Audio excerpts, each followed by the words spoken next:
We want to find the roots of the function f of x is equal to negative x squared plus 6x minus 8 by graphing. Well, since we see a quadratic term, the x squared, we know we're going to get a parabola, and since it's negative, we know that this parabola is going to go upside down.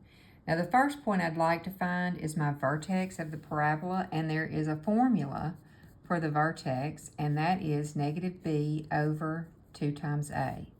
All right, b is the coefficient of your x term, or your middle term, or your linear term.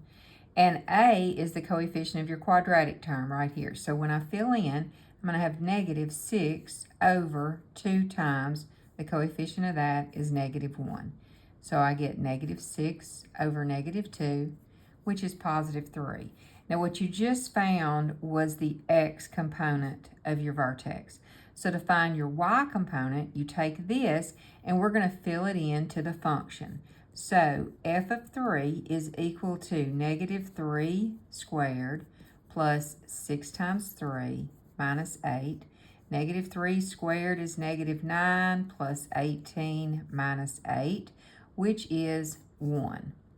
So our vertex is at positive 3, positive 1 right here.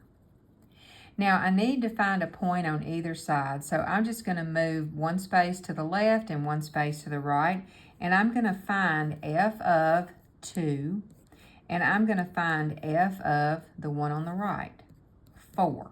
So for this ordered pair, now my x is 2. When I fill that in, I've got negative 2 squared plus 6 times 2 minus 8.